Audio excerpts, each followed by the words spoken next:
What's up, you guys? Sean Ross Sapp, managing editor, Fightful.com, FightfulWrestling.com. This show brought to you by FightfulSelect.com. That is our premium service. You know you can get all your free wrestling news over at Fightful.com and FightfulWrestling.com. But you can get extra podcasts. You can ask questions for interviews. You can get early access to stuff. Get NXT 205 Live, NXT UK reviews over at FightfulSelect.com. We have that Q&A show coming up this week. We had the NXT UK review from Mr. Warren Hayes live as a free preview. Check that out on the site. But over on Fightful.com, absolutely free, we had the Starrcade review, which Alex Pawlowski, who is joining me live from Milwaukee. That show, which only existed in the form of a condensed 1-hour special on the WWE Network, absolutely stomped last week's Raw podcast numbers. Now, I just want to say, you were not at the event tonight, Alex. Oh, no, I was not. However, you are officially a survivor of tonight's Raw. Yeah, I am. We are all survivors. Some of us might have survivor's remorse, little guilt that we made it out alive, but wrestling did not, in fact. This is the fifth night in which wrestling has died. Yeah. For those of you who can hit me up with the other dates in which wrestling died, please do so, or the moments.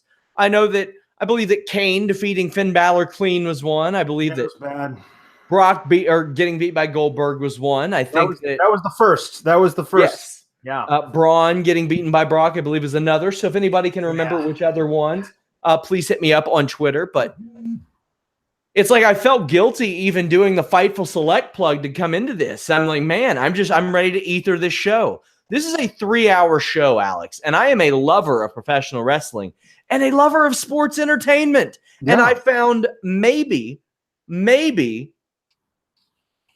if I can fill up one hand with the number of things I enjoyed on this show, then I would feel very fortunate. I told you off the air, I'm glad you didn't go to this show because it would be a shame to report your suicide live on the air. Yeah. And I said, well, I would have left early to beat the traffic. And when I say left early, it probably went around 20 minutes in, was like, oh, this is going to be bad, isn't it? This was there were very few highlights of this thing. It kind of felt like everyone was on the sinking ship and too lazy to get off before they all drowned. Yeah, man, it was totally miserable. We are going to tear this show apart. If you are looking for a positive review, we probably aren't the show you want to listen to tonight because there wasn't anything that really mattered on this show. And this comes after last week. Even my weekender on Fightful Select was short, Alex. Yeah. Impact Wrestling had 2 matches on their show last week, and one wasn't even from this decade. Last week was truly, since I have covered pro wrestling, the most inconsequential week of national programming I have ever covered in my entire life. Well, okay, not my entire life. Since I've started covering wrestling. Yeah. It was real bad. It was real bad, man. So we get another episode of Raw that doesn't mean a damn thing. We run back a bunch of matches that we've already seen 100 times. Man, that was the biggest thing. Was like, I don't know how many. There were so many retreads, and the stuff that was new-ish was like didn't make sense, and it was just I don't understand. Man. Also, let me bury my cousin Travis, who grew up watching wrestling with me. Alec, you were the subject of a Thanksgiving discussion. Oh, was I? My cousin, who secretly started to watch wrestling last year, I didn't even know, man. Then I start to realize he's been watching my show. Oh. And then the other day at Thanksgiving, he says, Alex Pawlowski, man, that's my dude. I watch the shows that he's on. And I said, pardon me. Pardon me.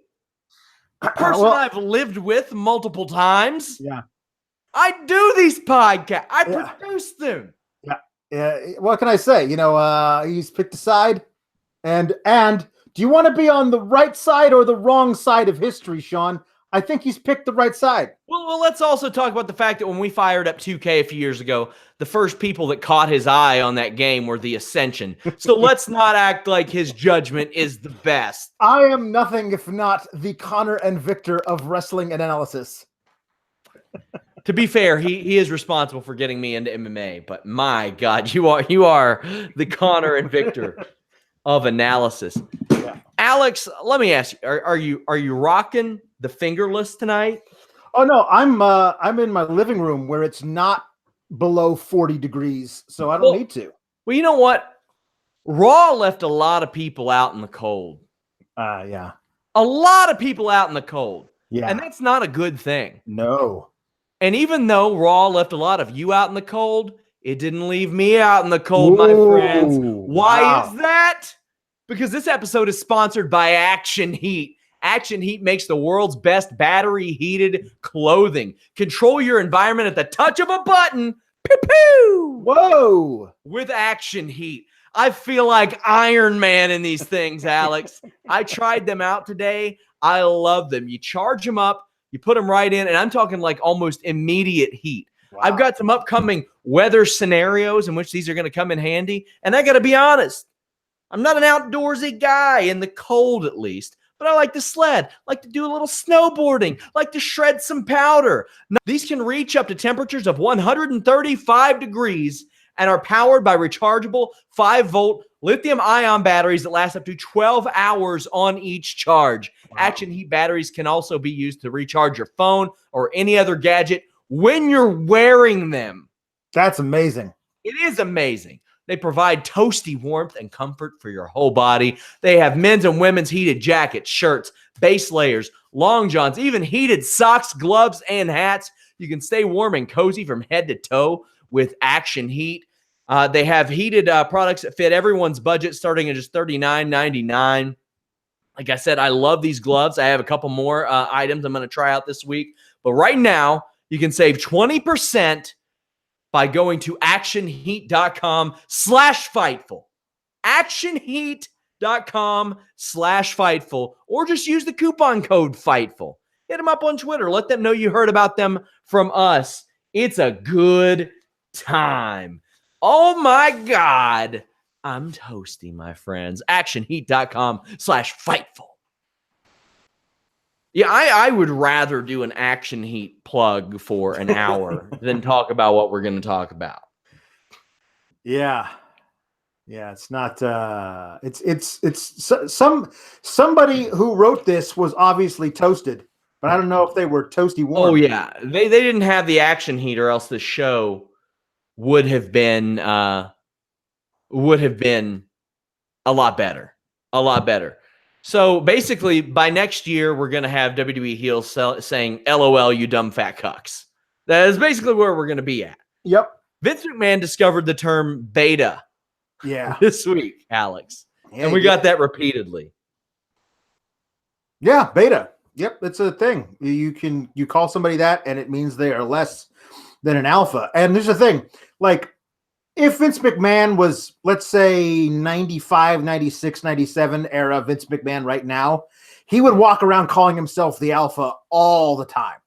Like, he was that plugged into the zeitgeist. I'm amazed it took this long for somebody to, like, explain to him what alpha and beta was, but I know he loves it now. Oh, he sure does. Corbin says that he sent a camera crew to Birmingham for Braun to issue comments. Now, keep in mind, Baron is out in front of the crowd with Lashley, Lio Rush, Drew McIntyre. Braun cuts this super cheesy promo with his bruised elbow. It's bad. Like, I'm going to cut my Blue Chew promo tonight as if I'm Braun Strowman in here. He was like humble bragging. He was like, this surgeon has never performed on an arm quite this big. And the gore in which he is going to experience is unlike anything. I didn't even understand half of this, Alex. No, it was bad. It was like, this is the largest arm, and it also is easier to repair and heal. My right arm is Wolverine. Like, I don't know, man. I don't know. This began the 3 hours, and I was like, well, okay, I kind of figured we weren't going to see Braun live, but don't have him at all if this is what you're going to do with him. Yeah. Yikes. One of my favorite things about Twitter and this age is it makes it a lot easier to do my job in the social media age because I can contact people and ask them questions about the show and yada, yada. But it also the people who are clear bullshit artists and try to get in my inbox and feed me bad info, like just objectively. And it's like, I've never replied to you before when you've tried to feed me info. What makes you think I will now? And one of them, about 15 minutes into the show, was Braun's not going to be back in time for TLC. They're setting up an angle with Bray tonight. And I said, Braun is literally on the show right now saying he's going to be at TLC. Good try. That was the first time I had replied to this person ever. I love that he went with Bray. Yeah. Well, Bray interrupted and returned at Starrcade. You all can see the video on youtube.com/Fightful. But anyway, they're all interrupted by the lights going out. When they come back on, Elias is on the stage. He talks about Drake Maverick pissing his pants and that Drake Maverick would be a better suited GM, and says that Lio Rush would be too, although it would break some child labor laws. I like the jokes, at least from Elias. They're funny. But this song about Bobby Lashley sucking, one of the 5 things that I might have enjoyed on this show. It's going to catch on too. Lashley is great. He cuts the same promo on the heel in the ring that he used to cut on the crowd from the ring.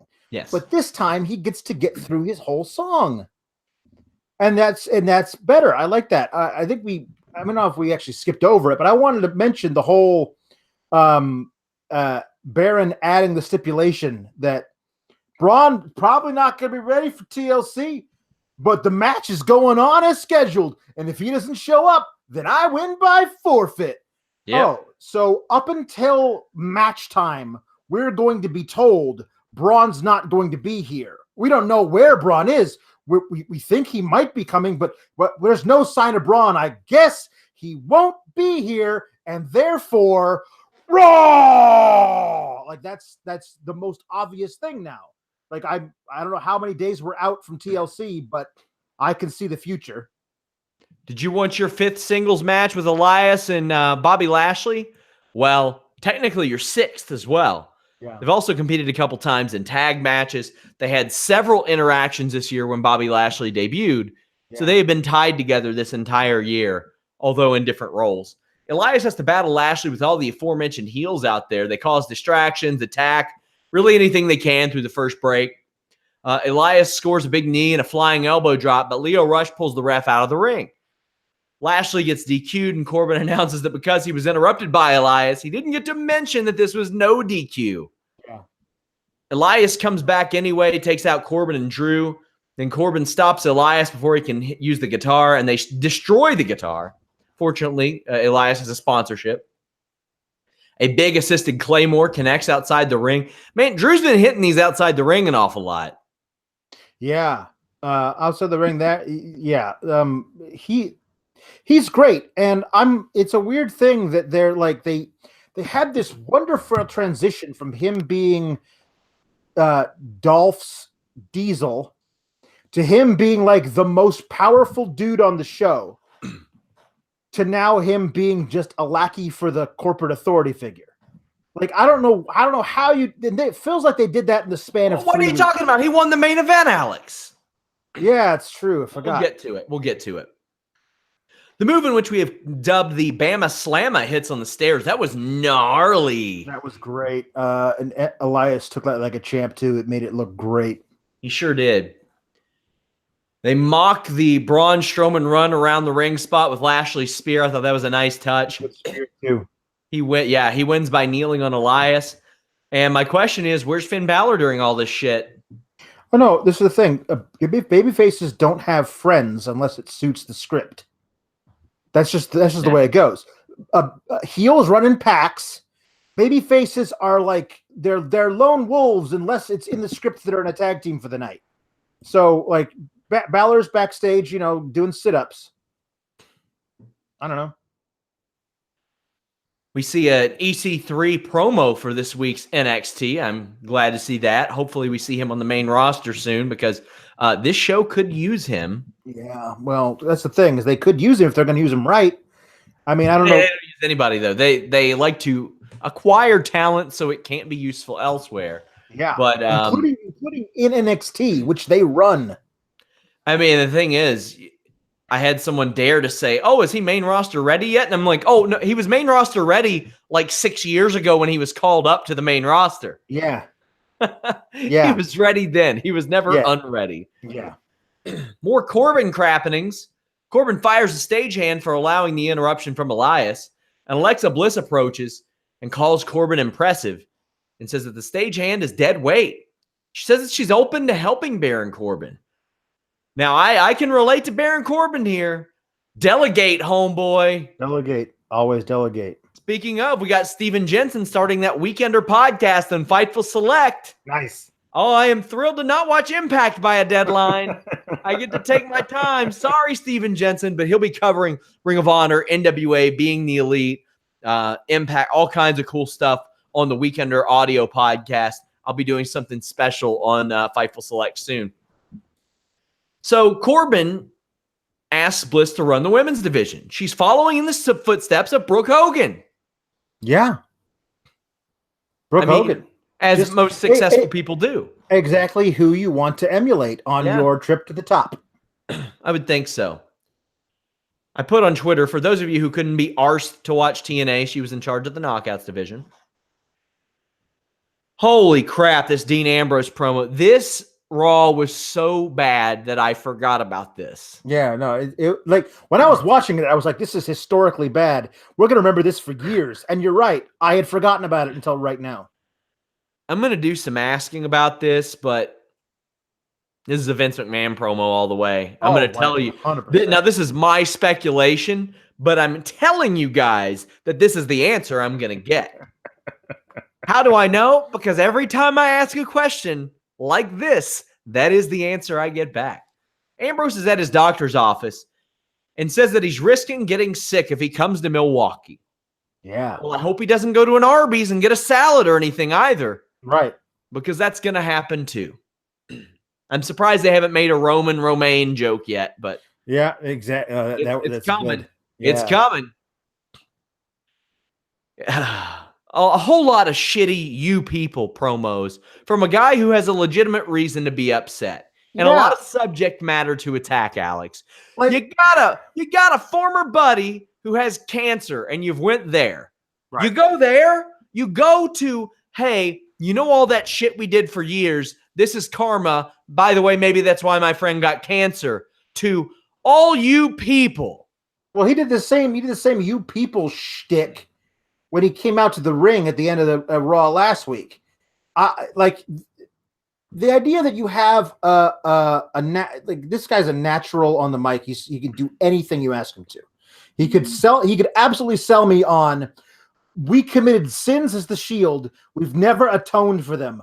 I am the angel. I am the avenging angel who's going to make us atone for these sins. This guy could sell me on it. I don't know if anybody else could. But instead of that, he's cutting, you people all stink and you smell bad and your town stinks and smell bad. And I don't like how ugly you all are, you people. That is really what you're like. That's bottom of the barrel crap. What? 1991. No. Oh, that's bottom of the barrel. You know what else is bottom of the barrel? Getting shots that get progressively bigger, including one in the ass with a novelty-sized syringe. Yeah. The piss test guy comes last week, and these guys just think they can wild out, huh? Is that what's going on? He got an inoculation against diphtheria, I believe. I don't know. He's like on God mode on Oregon Trail right now. Yeah. You know how you definitely know that it's a Vince McMahon promo is because when he was younger, you got all of your shots in your ass. In the ass, for sure. Now it's your arm. There are very few shots you get in your ass anymore. But you still get a few. You still get a few, but I don't think they come from giant novelty needles. And it also allowed the opportunity for Vince to think it's funny. Like, he's showing his ass. It's funny. I don't know how to really even add to this, and I feel like there's more to talk about, but there's really not. No, like but the fact that they colored like three little dots on his arm from earlier shots that he had gotten right before that. Yeah, those are horrible. Like Dean live from his physician's office. They set up a satellite feed. They drew dots on it. They drew dots. They drew little dots with a Sharpie to make it look like he had gotten shots. So, Ambrose was over big in Cincy, by the way. My God. Yeah. Renee Young is sick of being asked about Dean, by the way. Wouldn't you be? And the problem is they're not allowing her to actually make a declarative statement in that don't ask me about it again. Yeah. Even if I knew, I wouldn't tell you because he's my husband. Like something like that. But listen, you guys know as well as I do. He's really withdrawn sometimes, and I don't like the answers that she's giving Corey and Michael in kayfabe make you question how she can be married to this guy if they never communicate about anything. Like, it's weird. So don't have her make those weird, like, wishy-washy, I don't know what's going on in his head half the time, and he never talks to me. Like, Renee, get out of that relationship if that's the way the relationship is. Weird, man. Oh, yeah. Worth mentioning, guys, World War III 1998 retro review drops on Fightful Select within the next week. Check it out. Revival come out, and they are not happy about Lucha House Party rules. And they shouldn't be, Alex. No, it's Lucha House Party. They are the bad guys because they rightfully are upset that they have been screwed out of 2 matches last week. Yes. Our fearless leader, Jimmy Van, on Twitter said, wait, how are the baby faces the guys who get to have handicap matches in their favor? That never makes any sense. What is that? How is that allowed? And I said, because flips and splashes and springboard arm drags and flashy gold pants. The 2K mentality. Oh, you got to get your heel meter up, and it goes down if you use high-flying moves. Yeah. So the Lucha House Party are supposed to be baby faces when they're cheating every week. They're obnoxious. They're annoying. They have noisemakers. I love some of the stuff that they do in the ring, like those the 1, 2, 3 tag flying maneuvers and splashes and stuff. Those are really fun to watch. But it's a handicap match. You booked your heel team to fight honorably and lose a handicap match. That violates all rules of, like, isn't like the Revival out there cheating. They're not like gouging eyes and throwing sand in the guy's face. They're trying to win honorably, and they're losing because the other guys, there are one more of the other team than they have. I don't get it. I don't get it. You're muted. The highlight of this was Dawson hitting a bow and arrow drop out of a rack position, essentially. That was good. But I can't believe WWE is like that thrilled with the Lucha House Party performance tonight. They were slipping and falling all over the place. Yeah. Now, very often you'll hear me say, it's okay. Fights are supposed to be sloppy. It's okay sometimes. And it is. Mm-hmm. But these 3 guys in particular are brought up to be the smooth workers that make everything look like it's easy when we know that it's not. Yep. And that did not happen. This was a real bad performance from them, all things considered. Yeah. And they were very, very lucky they were in there with the 2 people that they were in there with, and that they had a Corey Graves on commentary who would go out of his way to say things like, great defense by Dash Wilder when Lucha House Party screwed up. You could absolutely sell me, especially at this upcoming pay-per-view. They're not going to do this, but I'd watch the hell out of this match. A tag team title match. Lucha House Party rules, also a tornado tag. The Lucha House Party versus AOP. All 5 guys legal at the same time. I would watch the hell out of that match with those 2 behemoths and those 3 guys jumping all over the place. That'd be fun as hell. But this, if you're just treading water with this Revival versus Lucha House Party feud, not going anywhere, I don't know. Yep. We're told that Lars Sullivan is a free agent. Now, I want your take on this subject, which we haven't talked about. I actually told my team, don't bother with it. Some message board posts of Lars from like 12, 13, 14 years ago have popped up. Now, keep in mind, Lars is like, I think is like 31. Yeah. And this is happening a lot more with younger athletes who grew up in a social media age. Now, I can tell you that he's 30. He just turned 30. So a lot of these, man, he was a teenager. Yeah. That's going to happen. You grow and you learn as you get older. Yeah. You grow and you learn even in your 20s. Yeah.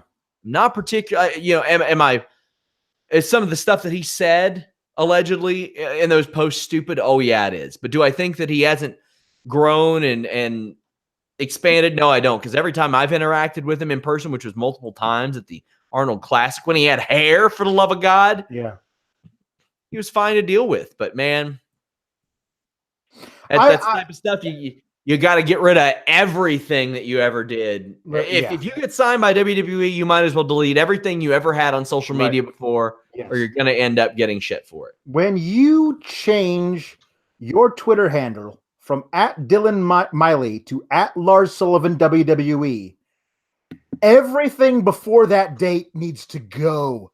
Gone. Just in case. Scrub that shit from the internet. I mean, listen. There's some people. My hometown, Milwaukee, went through that with Josh Hader this year. Of course, some despicable shit that he said when he was younger. But the thing is, he's 24 now, and he was like 19 when he wrote it then. Like from 19 to 24, I don't know how much you've changed. He seems from his teammates that he's all a good guy. Everyone who has interacted with him down at the Performance Center says that Lars is like the sweetest dude. So I don't even know what he said. I don't want to know. I'm gonna assume that he's grown as a person until now because everyone who knows him now says that's the case. In the meantime, I would like to say that I love the idea of an NXT call-up being called up and fielding offers from both shows. Yeah. I love that as a device. They should do that more. They should do that more. As far as the Lars and the post things go, I'm inclined to give people the benefit of the doubt when they get older and they can show via their actions that they've grown. You know what? AJ Styles said some really stupid stuff at like age 29, 30. Yeah. And I've been told by people that it seems like he's gone past that as well. And in the social media age, you're taught to be more cognizant. And a lot of those jokes that people made back then, not necessarily the racial stuff, but a lot of things, it was more acceptable back then. And that's not an excuse, but I don't know how to put that. Acceptable, maybe not, but nowadays you are much more likely to find somebody that impacts and find out that it hurts somebody than you were back then when social media was really in its infancy. Nowadays, it's not going to take you very long to find somebody who's impacted by your words, what they mean, and you can see, okay, maybe that was a dumb thing to say. Yeah, I'll learn from this, and hopefully he did. There's a very large contingent of the LGBT community that has not and maybe will never forgive Ronda Rousey for them some of the things she said in the past. So like there's a lot of stuff and again, there are degrees to all of it. It's sometimes it's really hard to separate, quote unquote, separate the art from the artist. We will see. Yeah. Nia Jax comes out. She gets a good heel reaction, but I don't know what it says when a crowd is chanting, "You can't wrestle while you're not wrestling." I mean, I feel like "you can't wrestle" is lazy. Like, come on, Milwaukee. Let's be more specific. You are a reckless performer who injured somebody at the height of their career, and You're asking too much. Forgive you. You're asking too much. I understand, but I don't love getting her over as a heel based solely on the fact that she can cuss somebody accidentally. I don't like that. Yeah, I just don't. She trolls the crowd about Becky in a clearly pre-written promo before she turns her attention to Ronda Rousey. Then she throws to video clips several times. It is really sad and frustrating. There are several tropes that we have gotten on, and hey, for whatever reason, they've gone away. Like, you know how Baron Corbin used to re-ask questions? Yes. Gone. They don't do it anymore. For a while, they didn't have people throw to videos. For a while, they didn't do the "you people" thing. Hey, for a while, Mickie James stopped wearing flappy pants. It's true. Many of those things are back. Her impersonating Rousey was kind of funny, though. I did think that was kind of funny. But I wonder what Tamina's notes were for this segment. Like, raise your eyebrows every so often. Because that's it. Rousey interrupts, gets a good pop, and that's about the peak of this because she cut an absolutely dog shit promo. That was weird. No, it's not that weird. No, like her cutting a dog shit promo was not weird. The promo itself, like out of context, delivered by anybody, was weird. It's just odd. And I was transfixed by the fact that the side of her face appeared green, and it looked like she had wiped off makeup too quick. But no, those are just bruises that have turned weird colors. Yeah, but the yellow look is consistent on a lot of performers in WWE. It's got to be like a camera thing or a production thing. I agree. The yellow look is consistent. That wasn't necessary. I've seen the yellow look from lighting on Raw. Like that, the whole side of her face was just discolored. I was talking to a WWE wrestler, and I said, "What is that?" And they didn't know. Yeah, it was weird. Without naming them, they said, "I'm too tan to care." I said, "Okay, cool. Can relate. Hey, yep. I rock with it." So this is a painfully lame segment. Tamina says, "I'm just killing time and I'm like, until what? I don't know. Until what? Because Natalya came out next and the Riot Squad attacked. That's it. Yeah. I mean, I suppose it furthers the Nia Ronda thing. It makes Tamina a wild card in that match. It reinforces that Natalya is Ronda's friend and says that the Natalya and Ruby thing isn't done yet. Oh, good. We get more of that. So I guess there are several balls in the air. This keeps floating without actually progressing any of them. Good. Speaking about balls in the air, Drake Maverick cuts a promo backstage about nobody in the WWE universe understanding the fear of having their lives threatened like he did when he pissed his pants. Rude and Gable say this is the opportunity that they have been waiting for, Alex. And then we get at the WWE Tag Team Championship match, which it may have been my lowest rated match on the show, and I can't believe that with the ingredients. Gable gets a little offense, but then Maverick takes off with Rude's robe before the commercial. We even see a backstage shot of him in it. So I'm sitting there wondering, why in this world did the cameraman go into the bathroom with Drake Maverick? Because it was scripted that he do that? Yeah, of course. Maybe he was invited. I mean, when we get to the point on an episode of Raw like this, we're trying to ask and answer logic questions. That's what we do here. We do our best to do that on this show. We're in the weeds, man. I don't even care. And you know what? I'll never stop caring about wanting wrestling to make a little bit of sense. Yeah. That's something I desire so much, is just wanting it to make sense. Yeah. Because when it makes sense, the in-ring, I'm inclined to give a little more slack to. I'm willing to give some of the performances on the mic a little more slack if it makes sense. I'm even willing to give some of the creative, like, even if the storyline isn't as good, if it all makes sense, it comes together a little bit better for me. Yeah, I'm going to make a bit of an esoteric metaphor reference here. In World War I, there were many battlefields where like 100 yards of mud was contested over like 2 years. And one side would advance a little bit and then get pushed back and vice versa. One side is us. The other side is WWE illogical crap. And tonight, it advanced, and we had to retreat. We'll push back next week, but we had to go in full retreat mode tonight, brother. Like, there was nothing we could do. It was the force of their illogicalness was overwhelming. I don't know what esoteric means, and I think you know I don't know what it means. And now when I think of the composition of the word, I think that is ironic because I'm pretty sure that it means that not a lot of people know what it means. Exactly. Son of a bitch.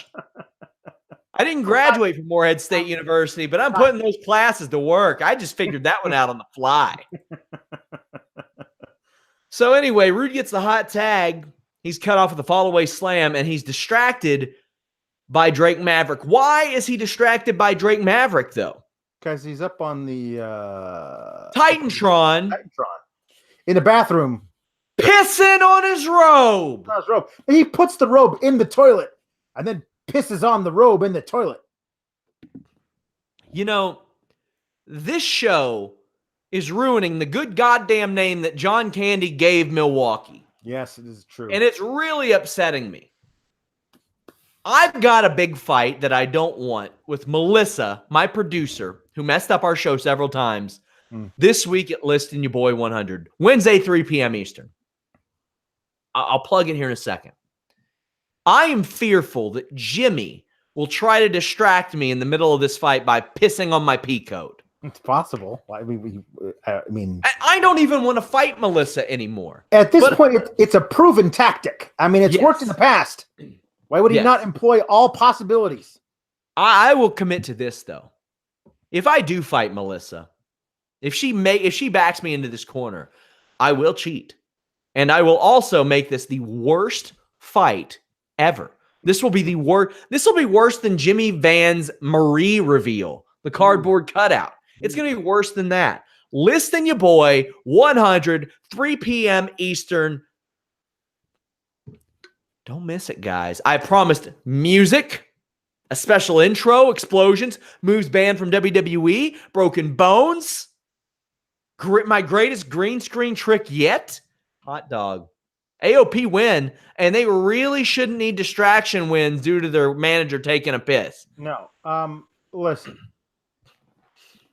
Rockstar Spud was never like the best worker in TNA. He improved a hell of a lot in the ring.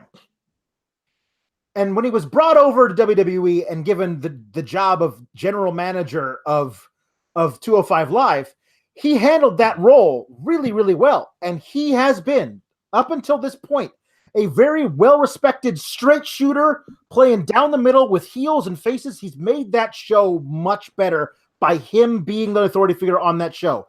They brought him over to Raw and made him be the manager of AOP. Fine. But at this point, he's now a piss joke. That's what the character is. Yeah. The character is a living pee-pee joke.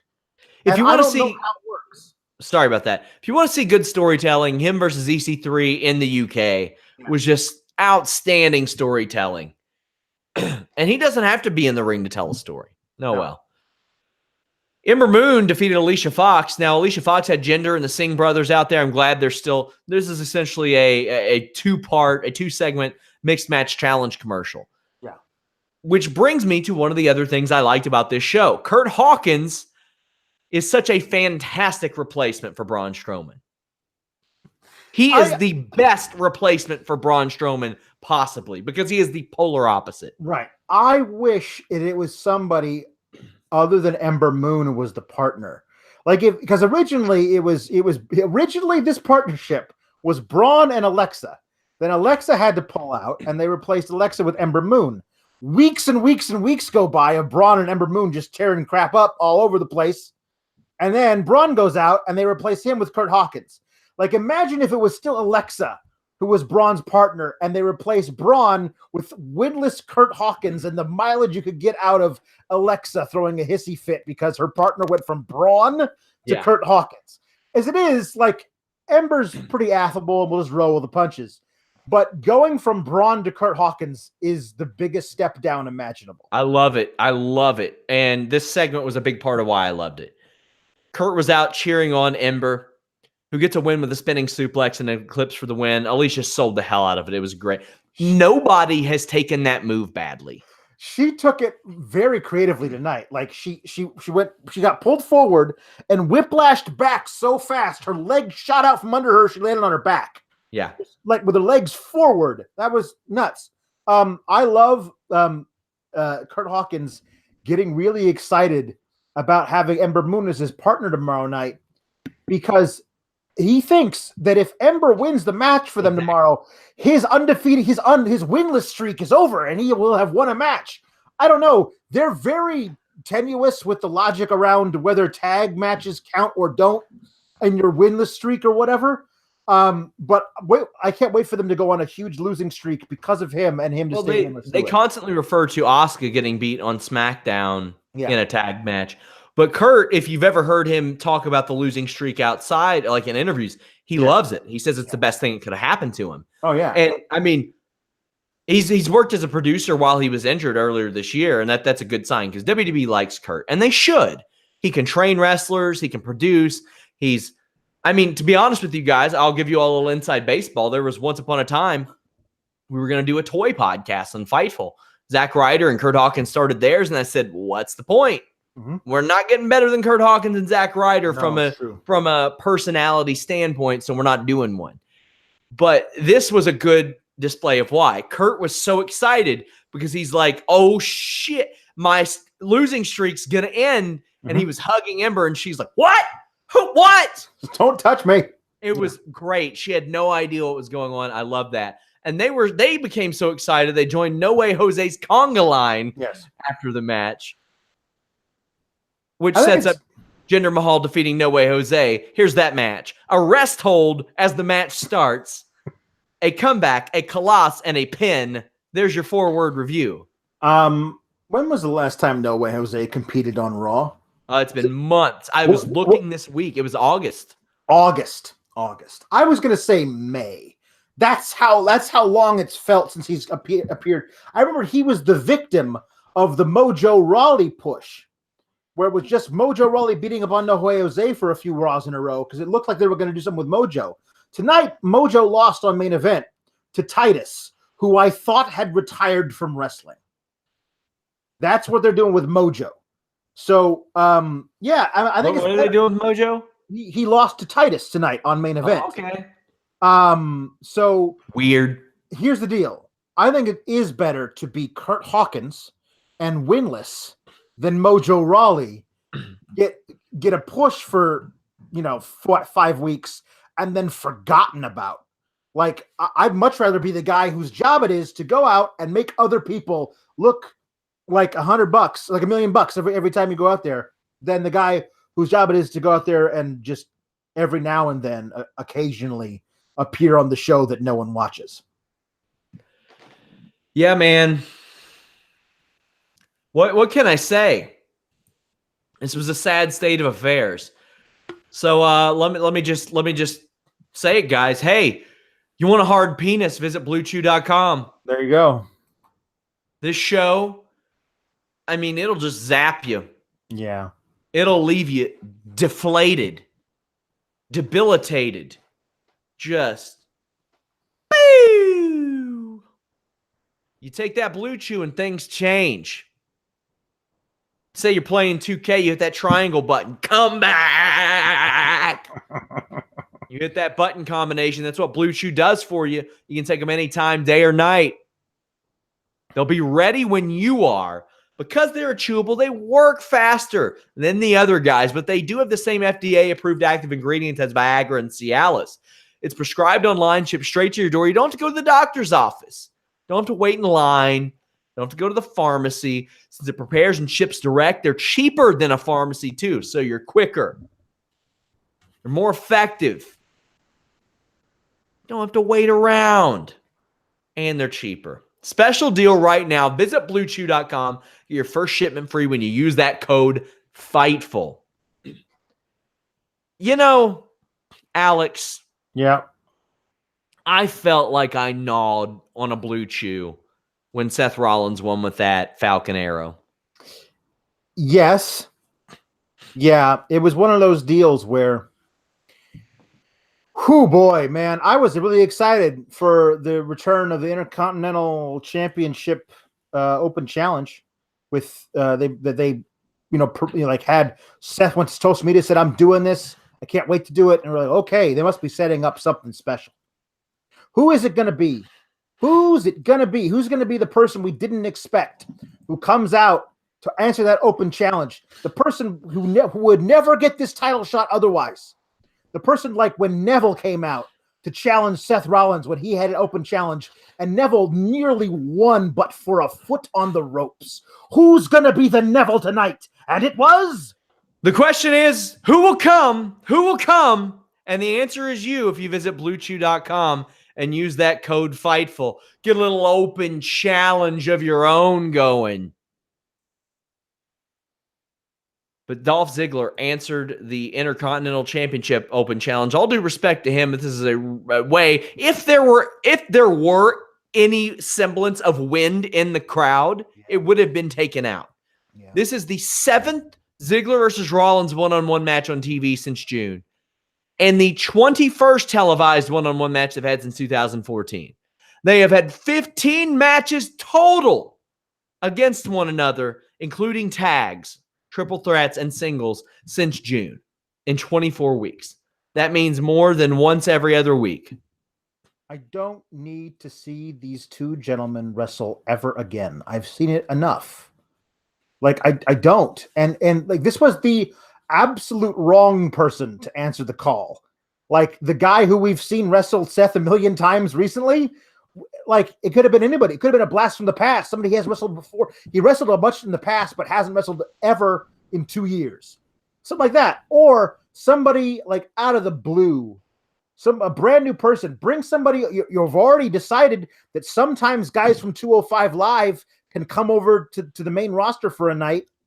Like that Mustafa Ali versus Seth Rollins is just sitting out there waiting to like knock the socks off the crowd. Do that.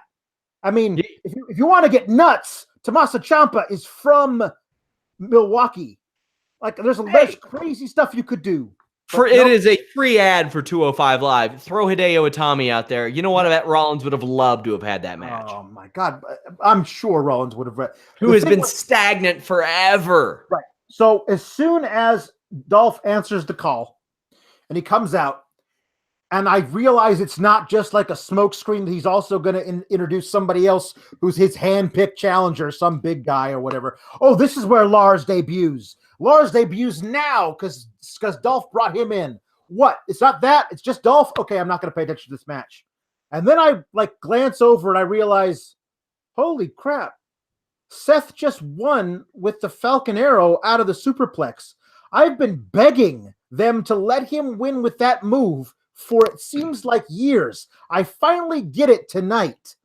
And it's in a match nobody cared to see versus Dolph Ziggler. And that's when I realized it was the Monday Night Monkey's Paw.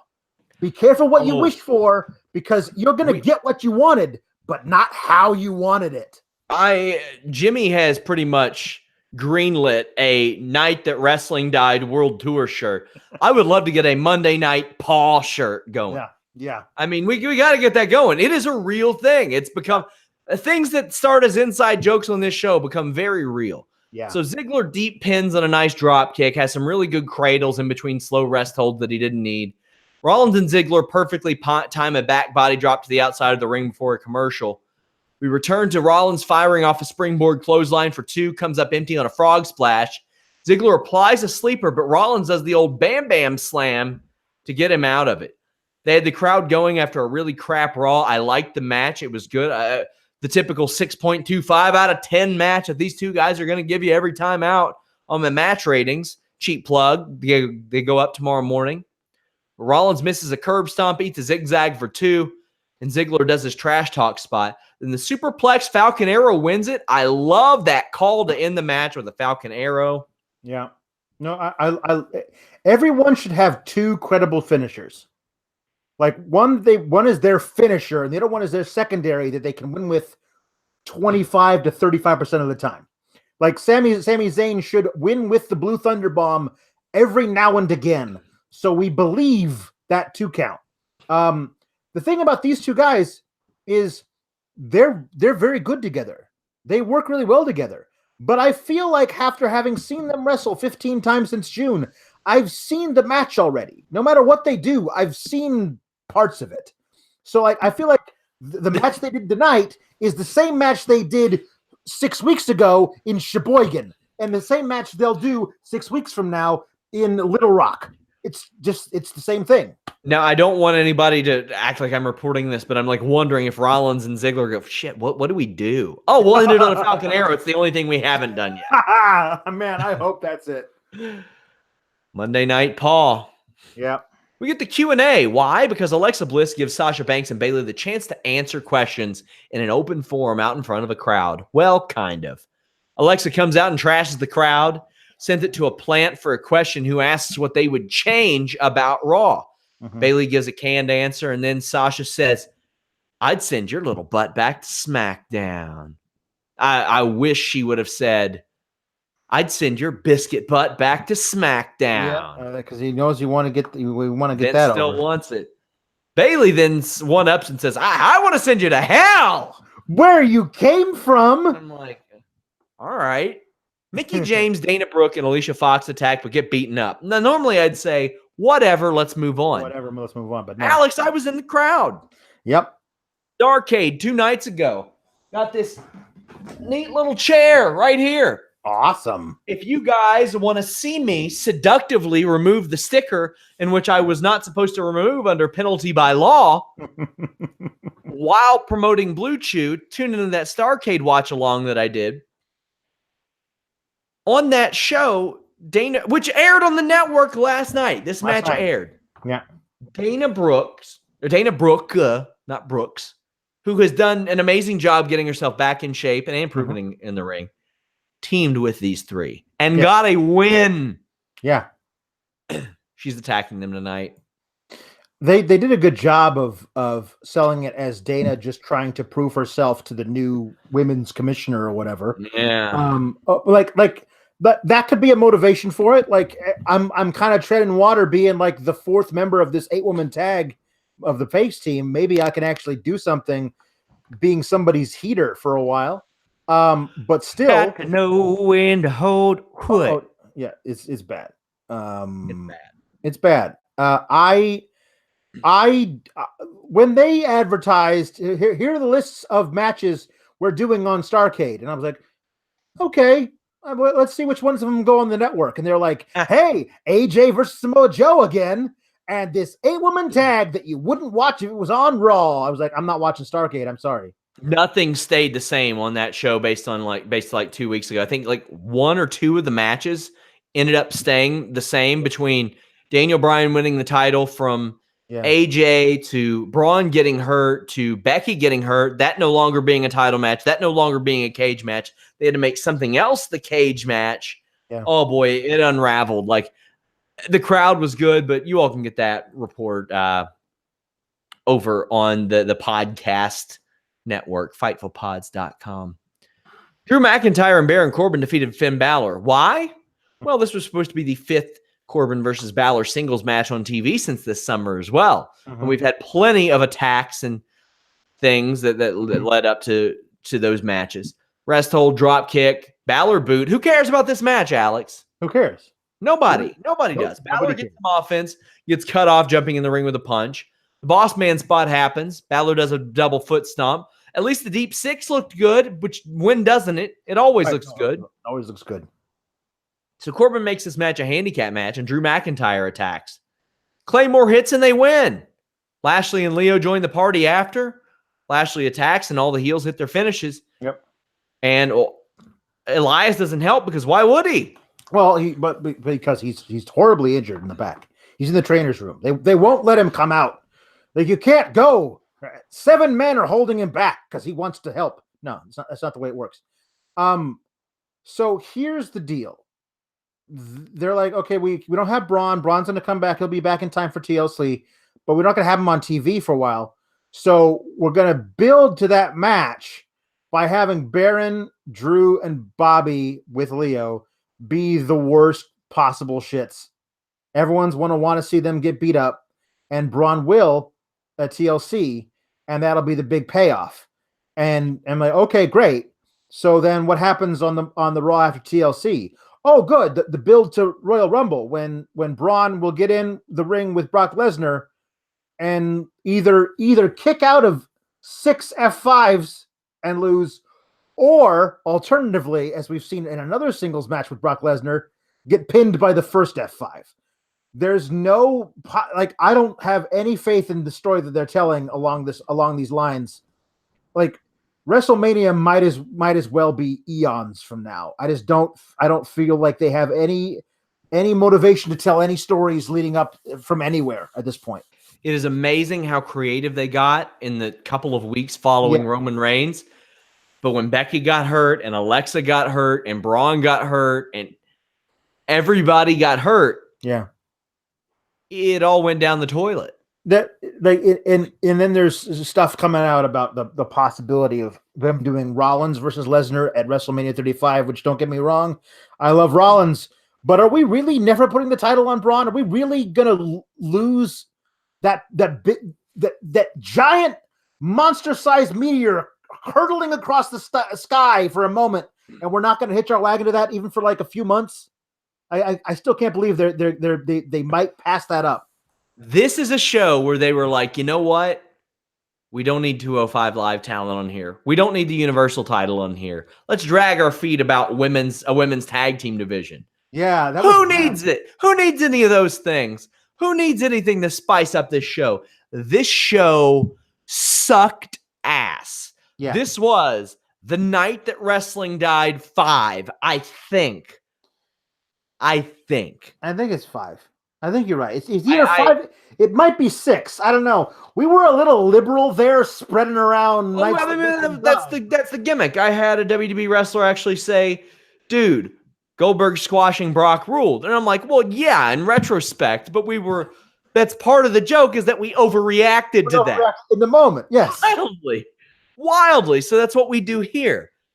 The stock's going to be fine. Our numbers right now, as I'm doing this, they're fantastic, Alex. They're unbelievable. I can't believe it. Everybody wants to tune in and watch the analysis of the train wreck. It's unbelievable. I don't know, man.